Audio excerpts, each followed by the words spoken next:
Right, Huntly 5, Deveronvale 1 then. Huntly going nap, don't know what that means, never have. But anyway, Huntly, we kind of know and have known they've got great attacking depth. They've got a lot of players in their squad that can score goals. They showed it. Deveronvale, maybe a bit fragile down one side defensively. Aye, well, if you look at what we've seen in the highlights, all the goals came down Deveronvale's left side, and it was kind of challenging the way they were sort of set up with 5-3-2 formation in the most part. But then on Huntly's right, you had Robbie Foster up against Harry Noble, but James Conley likes to get up and down as well for right back, and that was sort of they were sometimes having that kind of overload or overlap because Vale couldn't get a midfielder over in quick enough, and you know it was good play for Huntly in the main with some of the goals. But it's one of them, you look at it both ways, like well worked maybe from a Huntly perspective, but as Craig Stewart was saying, like the Deveronvale perspective, you're looking at it in certain situations, the need to defend a wee bit better, and having, you know, in the 4 games prior to that, kept 3 clean sheets, had a good win at Forest a fortnight ago, 2-0, did well, to then go back to that, for me, sort of just shows where the Vale are at the moment a wee bit, just in terms of that sort of up and down a wee bit, hit and miss at times. Give credit to Huntly though in terms of how they played. I thought there were spells in the game, like for example the first sort of 20 minutes of the second half, there were spells like that where I never thought there was much in the game, but then there were other spells like the sort of 10-minute spell where Huntly got their first 2 goals, and then the spell where they got their third and fourth where they kind of stepped up a gear and went on and scored their goals. And you look at the forward players, I mean, Angus Grant got 2, and he's someone who up until sort of maybe middle of November time was probably pretty frustrated with his game time or lack of it, but he's sort of played a lot in the last couple of months, and he's starting to he certainly repaid the faith of Colin Charlesworth on Saturday, because I thought he was excellent, but you could have said that about, you know, most of Huntly's frontline. Callum Murray's another one. When Michael Dangana was there, he was on the bench quite a lot. Thought he did well. Robbie Foster's a handful, and Andy Hunter, I think, has that sort of wee touch of class in the middle that kind of knits it all together. Yeah, Hunter, I think another goal on a couple of assists. I think he assisted the first 3 goals, he scored 1, assisted the other 2, is that right?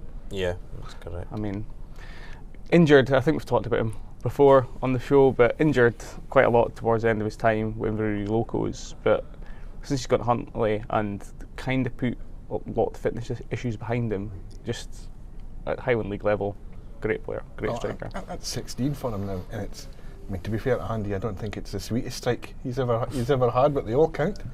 He picks his spot well, and it's in the bottom corner, and he's a handful. 16 goals is the sort of return you need if you want to be a team that's in that top 6 or 7 in the Highland League, and that's Huntly's first win this year. But it shows you how important having a forward line that can get among the goals on a regular basis is to you. And Colin Charlesworth will be delighted with what he's got from his side. The flip side of that, of course, is it's kind of back to the drawing board for Craig Stewart at Deveronvale. He'll be looking, going, the goals they've lost on Saturday, as Callum alluded to, I mean, they've had 3 clean sheets in their previous 4 games prior to going to Christie Park, yet you're seeming to watch a player get dragged out of position time and time again, and to the point that Huntly seemed to have a spare man and waiting in the box every time a ball came in. The thing as well on Huntly, I would add, is they've almost had 2 seasons within this season so far, because after 9 league games they had 22 points. From the next 10 league games they only picked up another 8 points before that win on Saturday, because sort of middle October time they were right up at the top of the league with that start they'd had with 22 points from the 9 games. Since then they've found it difficult, and obviously change of manager, they've lost Michael Dangana, Lyle Booth as well, and it's not a rebuild, but it's, you know, there's changes and they're sort of trying to rediscover a wee bit what they had earlier in the season, and certainly a performance and result like Saturday's shows that can rediscover that. And really, you know, 33 points now, 12 behind last season's tally. If they could beat sort of the 45 they had last season, that would probably put them in a good position to be finishing sort of. I mean, they'd obviously like to to try and get into the top 6, but if they could beat 45 points for last season, you're probably in a good chance of finishing 7th, I would say, at least. I thought the win on Saturday as well was well timed with Nairn losing as well, and Nairn have obviously been a team Huntly have kind of been in a bit of a dogfight with this season.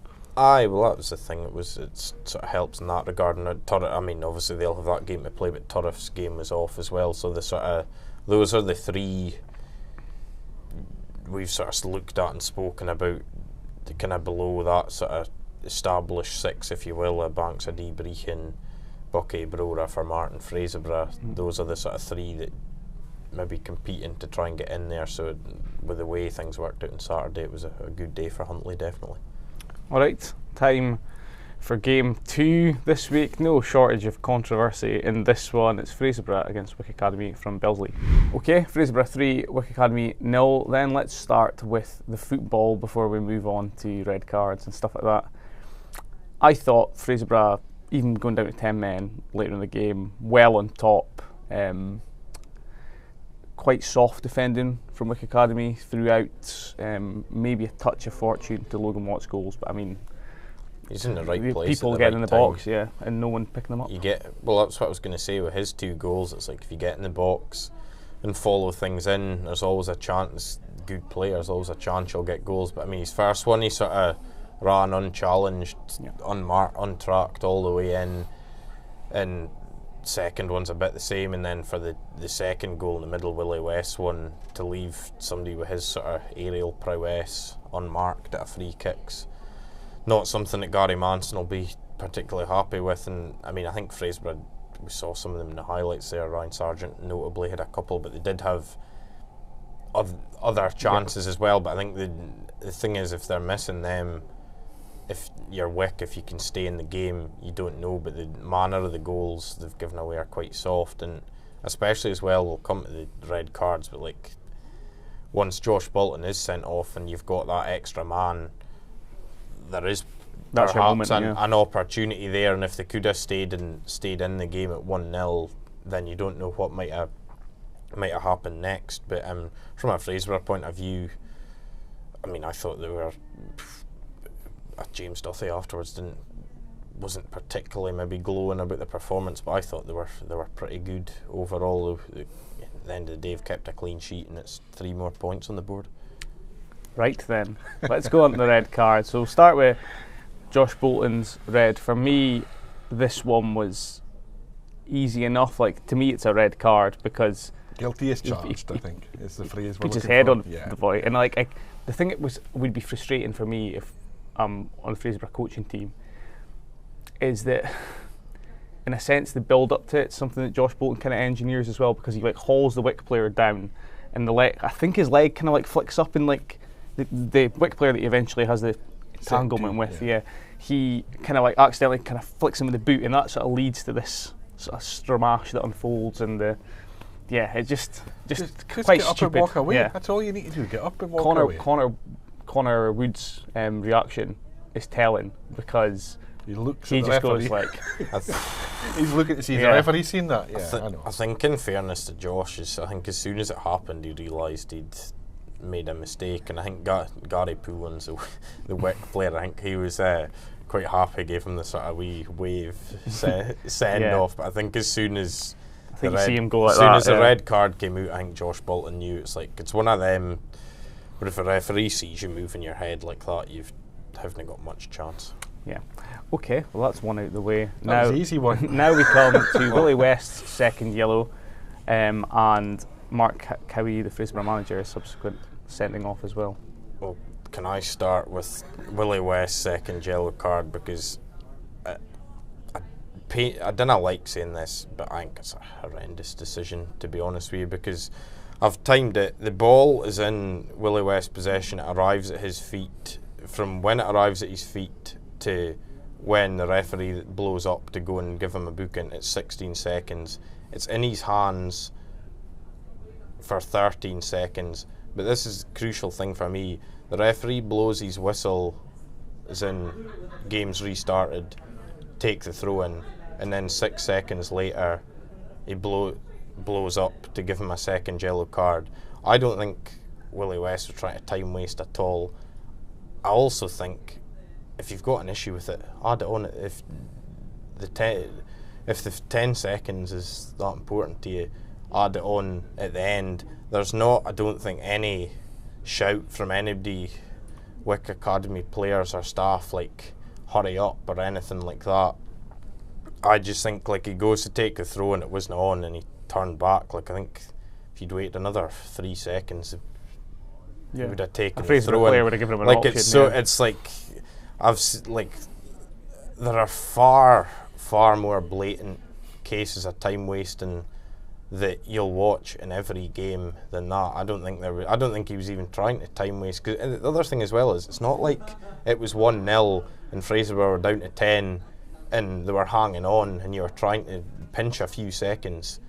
3-0, the game was done, and if you've got an issue with it, just add the time on at the end. I just think it's like the referee Scott Donohoe has put himself in a situation he didn't need to be put in. The other thing as well is there's like there's no like warning or anything either. I've seen other referees where they'll go, "Oh, can hurry it up," or even like go like, "Can clock's ticking," or "I've stopped the watch," or whatever. So can you're no wasting any time. It's just totally out of the blue. And the thing as well, clearly, is that has then completely enraged Mark Cowie, and that's what leads to getting him sent off. Because in the years I've been doing this job, I've never seen Mark Cowie react like that to refereeing decisions. He said himself when he first started as a manager, his first season or two, there was 1 or 2 things he got embroiled in, and then he sort of realised that's not the route to go down, and he usually doesn't now. So I think it's kind of telling with that decision. If you then get that reaction from Mark Cowie, I think it's a poor decision. And I could understand Mark's frustration, but unfortunately for him as well, once you start, he went on too long, I think. Once you start going at the referee and the linesman in the manner he did, it only ends one way, which is what happened. But I did think it was. I understand there's the UEFA rule about only one person standing up, or whatever it was, but given what had just happened, I did think it was quite bold of the linesman as well, asking him to sit down after the Willie West had just been sent off. But maybe members of the refereeing fraternity, feel free to tell me I'm totally wrong, but I thought that decision to send off Willie West was a shocker, really, and it's then led to another red card. And I just think, like, the situation of the game as well, like, Scott Donohoe's put himself in a position he didn't need to put himself in. There was nothing. Yeah. It was like a situation where there was nothing happening, and then all of a sudden, all hell's breaking loose. Yeah. Okay. Well, let's move on. Yeah. I don't need to say anything. Callum has covered it all. Okay. Well, we'll start then with a scoreline that surprised me a little bit. Inverurie Locos 6, Nairn County 0. Yet more proof that it's turning into, bar one loss against Bankside so far, it's turned into a good 2024 for Inverurie Locos. Oh, they're flying. Absolutely flying. That's a coupon buster result for me. I thought that would be a really competitive game. I certainly didn't see it being one-sided for either side, to be honest. But yeah, Dean Donaldson has got Locos firmly up and running at this point. I think it was Dean himself who sort of said it helped having a 3rd-minute penalty, which Paul Cooch scores. Like, sometimes you see with big scorelines like that, like, if you get up and running quickly, it sort of sets the tone. Aye, I think the other thing as well is if you compare it to last week, where we obviously had the highlights, they created enough decent chances against Bankside to score a couple of goals. Didn't take them, but then on Saturday, they've got, as you said, they've got that left with early penalty, and then when chances have come along, they've taken them. I think for Nairn, like, they'll be hoping it's a blip, but it's like I wouldn't say concerning, but it's surprising a wee bit, especially because this month they've been quite active in terms of bolstering their squad again. Like, they signed Ben Barron on loan from Elgin on Friday, who we know what he can do, obviously in the Highland League from his time at Forest, and Kenny McInnes. signed permanently for Elgin midfielder, and then earlier in the month they've signed Horace Ormsby and Harry Henham as well. So they have added to their squad, and Steve Mackay's come out and said they want to try and be breaking into that top 5 this season, which is a tough task. But you know, they're there or thereabouts just now. But obviously results like Saturday certainly don't help you in that regard. But I mean, it's like one of them. They got beat 6-0 at Buckie in September, and then they went on an 11 or 12 game unbeaten run, so they could do that again. But just frustrating for them, and obviously Ross Tokley being sent off, be without him for the next game against Lossy on Wednesday, which is another disappointment to them, because we've all seen how important he's been to Nairn this season. Clarifying the goals, always harder when there's this many goals in a game, but as I said, Paul Coots with the early penalty for Locos. Miles Gaffney, Nathan Mears and Jay Halliday then extended their lead, and it sounded like Cole Anderson was at the heart of quite a lot of Locos' good stuff in that opening period. As Callum mentioned, Ross Tokley received a second yellow card for Nairn early in the second half, which sort of killed any comeback dreams, before Thomas Reid and Miles Gaffney again made it 6. Bro Rangers 4, Keith 1, played at Golspie this one. I suppose that's a sign of how desperate Bro are to just get games played. I mean, it is remarkable when you look at the table and how little games they've played compared to other sides, so Buckie apart maybe, but also looking for a lift for the Scottish Cup. Home from home at this point, isn't it? Well, it's not just Brora, it's Brora and the league desperately need the games played. So it was good that game could be moved on Saturday and could be played at Golspie Sutherland's ground, because really the fixture situation and the potential impact on having a champion declared by the 20th of April is pretty grim at the moment. With Brora have played 14, Buckie were off again on Saturday, they've played 14 games, so that was good that they could get that game on. And I mean, for Brora, good to run out with 3 points. James Wallace, it's almost like having a new signing really. He's been, the last couple of seasons he's had that much issues with injury. He got a couple of goals, and he's clearly a player, still a young player, still somebody with a bright future. I thought thought Craig Ewan's comments were quite interesting as well. He was quite happy with quite a bit of their performance, but feels like a lot of things just going against them at the moment. But I mean, in terms of their season overall, like, ultimately games against Brora away aren't going to define it. Are we nearing a situation like we had, I think, when Cove, the first season that Cove, the season where Cove failed in the playoffs, where they were playing like 3 games a week? Are we that 2017-18 season, they had, there was a lot of Saturday Wednesdays, but they had 1 week where they played Saturday, Monday, Wednesday, Saturday, something like that.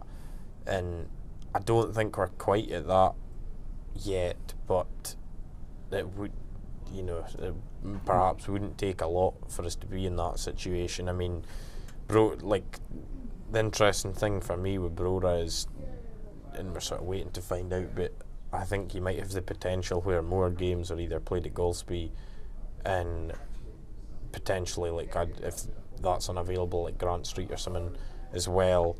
In Buckie, it's a bit the same, because it feels like the appropriate time to mention it, but we turned up there at 1 o'clock on Saturday and the game had just gone off, and they've got an area, just a small area, but an area of the pitch where there's a problem, and it's really soft, and I mean, like a marsh, or what are we talking it's about? It's almost feels a wee bit like quicksand in terms of you just sort of sink. And you see the footprints. Their ground staff are doing everything they can and working tirelessly at it, but the issue isn't seeming to be resolved. So it's kind of one of them where their game on Wednesday in Aberdeenshire Cup against Banks of Dee's been switched to Spain Park. We might end up seeing potentially Buckie and Brora, and potentially Forest as well, I don't know, but certainly in terms of the title context, Buckie and Brora potentially having to use other grounds or give up home advantage to try and get these games played. I mean, obviously in an ideal world you'd hope it wouldn't come to that, but with the way the pyramid is, and you need to, the playoffs is the 27th of April, and that's Like Yep. that's non-negotiable. Non-negotiable, You yeah. need to have a champion declared by then, so it'll be interesting to see how it plays out. Fermanagh United 3, Clacknacuddin 0, goals for Aaron Reid, Julian Wade and Graham Roger for Martin to seal it. Reasonably routine by the sounds of things for Martin. This one, I think what stands out for me is Aaron Reid getting the score sheet again. He's a very good player and a proven commodity at Highland League level. We know that. A good result for Martin, and I'm sure it's the response Stuart Anderson was looking for after that disappointing 2-2 draw at Rothes in midweek. They're still going well, but we're coming to that point now where every point is starting to matter now at the top of the table, especially as you're seeing teams starting to get games in hand played or stretching a lead at the top, as we'll come to in a second, and you need to just try and keep that pressure on.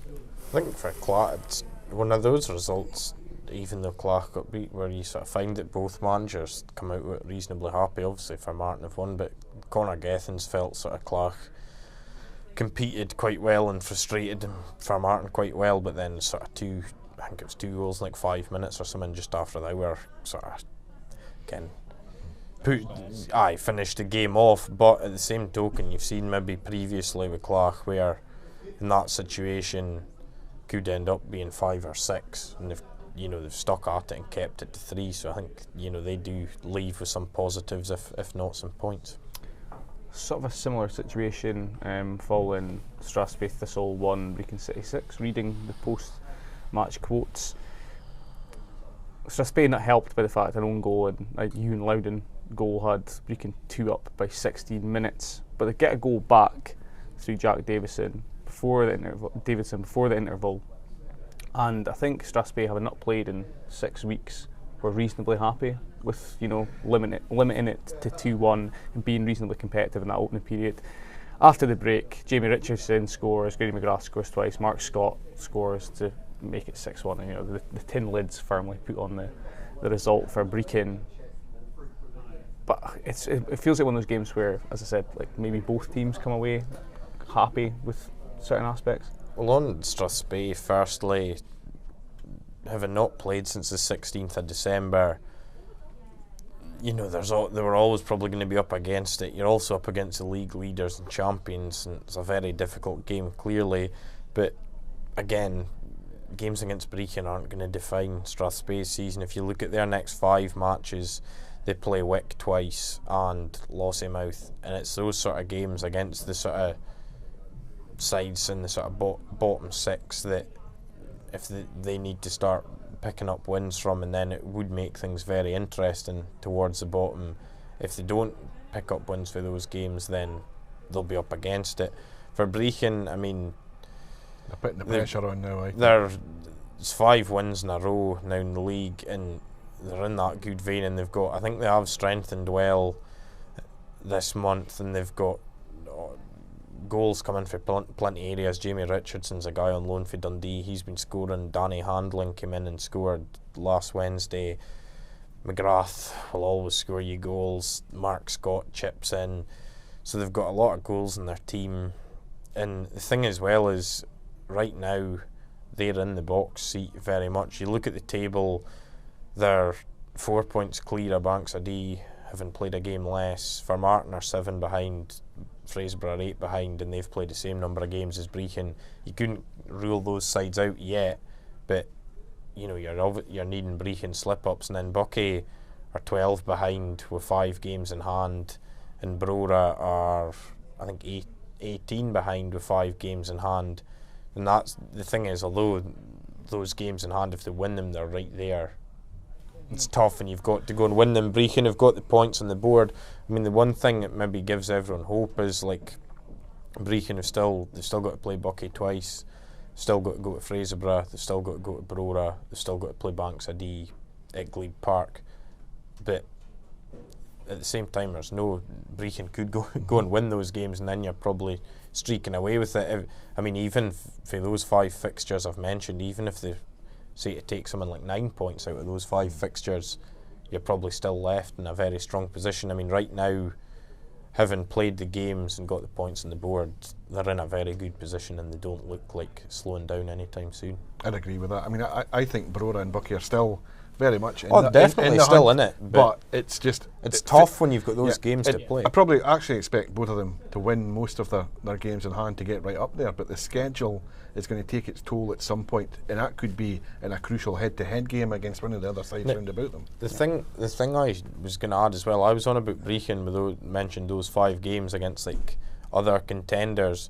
The thing to remember as well is Fraserburgh, Buckie have still got to play Fraserburgh, Brora and Fraserburgh have still got to play twice. Brora have still got to play for Martin at home. Buckie have got a home game against Banks of D to be played as well. It was off on Saturday, so as much as we're that's the thing. As much as we are saying, oh, these are games that could be problems for Breedon, the other teams could cut each other's throats a wee bit as well. But one thing's for sure, between now and middle of April, there's a lot of big games and crucial games to look forward to. I thought you were going to say there will be goals. Well, that too, but Lossiemouth 3, Rothes 1 is the final game we've got to discuss from the weekend. 2 quick-fire Lossie goals in the second period from Dylan Lawrence and Brandon Hutchison. Jake Thompson pulled the goal back in 76 minutes for Rothes, and it did sound like Lossie maybe weathered a bit of pressure thanks to goalie Cameron Facker, before Ryan Facker sealed the home side's win by making it 3-1. Great win for Lossie. This, Bobby Beckwith, he blamed Roth's showing on having to play Breedon and Formartine in the previous 2 games, but as I said, yeah, Lossie are delighted if you get those 3 points. Definitely a very good win for them. I think, as you say, Rothes maybe had their chances to come back into the game, but they haven't taken them. Lossie have taken theirs, and probably good for them to see them score 3 goals as well, because I know if they were picking a problem area or weakness this season, it would be that they don't score enough goals perhaps. But you've got Dylan Lawrence on his debut scored, him and Aidan Cruikshank in on loan for Elgin, and they look like 2 good signings for Lossie, both like in terms of adding both quality and competition in the final third, and they're players that I think Frank McGettrick's had his eye on for a while but couldn't get them for one reason or another. Now he has got them. That's a real boost for Lossiemouth, and you look at where they are now, 18 points on the board. They got 27 last season. If they could beat that total, that's a good campaign for the Coasters in my book. And the last thing to say, we're on about new players. I was chuffed to see he started and he was given man of the match at the end as well, Connor McCauley back in Lossie's midfield, because for people that maybe don't know, he's had last season, well, since sort of the end of the 21-22 season, he's had a torrid time with like inflammatory arthritis, which they think was a reaction to like having COVID, and it's one of these things where I've spoken to Connor about it, and it's like there wasn't like any like surefire way of dealing with it, or like any guarantee or wait, like knowing how long it might affect him. But Kenny's had seen various people and been on medication and things, and he's been out on loan at Lossie United to get games in the juniors earlier this season. So to see him back, I think for everyone connected with Lossiemouth's a great thing, because it's been one of those the last sort of 2 years he hasn't had his problems to seek, I should say. Okay, well, that's all the games from the weekend rounded up, so let's have a look at the latest Breedon Highland League standings.